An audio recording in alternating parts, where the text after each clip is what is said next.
చెన్నూరులో బాల్క సుమన్ జరిపిన దాడిని మంత్రి వివేక్ ఖండించారు. మేము ఓటింగ్ కోసం వెళ్లగా క్యాతనపల్లిలో బీఆర్ఎస్ నేతలు కావాలని గొడవలు చేశారని మంత్రి అన్నారు. గత 5 ఏళ్ల క్రితం క్యాతనపల్లిలో సరిగ్గా ఎన్నికలు జరగలేదు. ఈ ఎన్నికల్లో బీఆర్ఎస్ వాళ్లే గూండాయిజానికి పాల్పడి అధికార దుర్వినియోగం చేస్తున్నారని మండిపడ్డారు. 10 ఏళ్లు అధికారంలో ఉండి ఇప్పుడు అధికారం పోయేసరికి ఓర్వలేకే బీఆర్ఎస్ ముఖ్య నేతలు క్యాంపు రాజకీయాలకు తెరలేపారని మంత్రి వివేక్ ఆరోపించారు. డివైడర్ ఉంటుంది కదా, అది తీసి విసిరేసినాడు సుమన్ మా మీద, రాళ్ళు కొట్టినాడు. ఎందుకు నాకు అర్థం కాలేదు.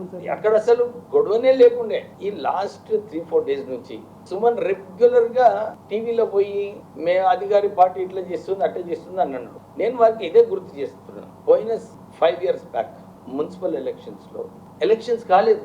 చెన్నూరు కేతానపల్లిలో ఎలక్షన్స్ కాలేదు. ఎందుకంటే అప్పుడు టిఆర్ఎస్ పార్టీ అధికారంలో ఉంది. కానీ ఎక్కడైనా ఉంటేనే యునానిమస్ అవుతుందా? యునానిమస్ అయిందంటే ఏమన్నమాట, వారు గుండాయిజము దబాయించినప్పుడు పబ్లిక్ అందరూ కూడా భయపడి మీకు అరెస్ట్ చేస్తాము ఇది అని జులుం ఉన్నప్పుడే క్యాండిడేట్స్ విత్డ్రా చేస్తారు. అందు గురించి లాస్ట్ టైం చెన్నూరు కేతానపల్లిలో సరిగా ఎలక్షన్స్ జరగలేదు. అది అధికార దుర్వినియోగం. ఈసారి అన్ని చోట్ల ఎలక్షన్స్ అయినాయి. ఆ ఎలక్షన్స్ అయినందువల్లనే వాళ్ళు కూడా గెలిచిండ్రు. వారికి ఇబ్బంది ఏముంది నాకు అర్థం కాలేదు. నిన్న అసలు అవసరమే లేదు.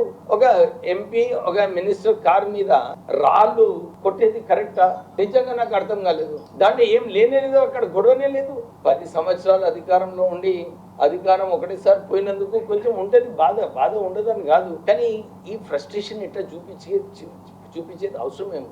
చెన్నూరులో క్యాంపెయిన్ చేసుకున్నారు, కేతన్పల్లిలో క్యాంపెయిన్ చేసుకున్నారు, హరీష్ రావు వచ్చి కేతన్పల్లిలో క్యాంపెయిన్ చేసినాడు. సో ఇక్కడ ఎక్కడ అడ్డుకున్నారు వాళ్ళను క్యాంపెయిన్ చేయడానికి? లేకుంటే ఎక్కడన్నా జులుం చేసేది ఒక ఆపర్చునిటీ కూడా లేదు. దీని ఏదైతే నిన్న సంఘటన జరిగిందో నిజంగానే దానిలో that is not correct. Already ఇద్దరు పోలీస్ కానిస్టేబుల్స్ కి దెబ్బలు జరిగినాయి. అవసరం ఏముండే నాకు అర్థం కాదు. సో నేను దానికి సివియర్ గా కండెమ్ చేస్తున్నాను.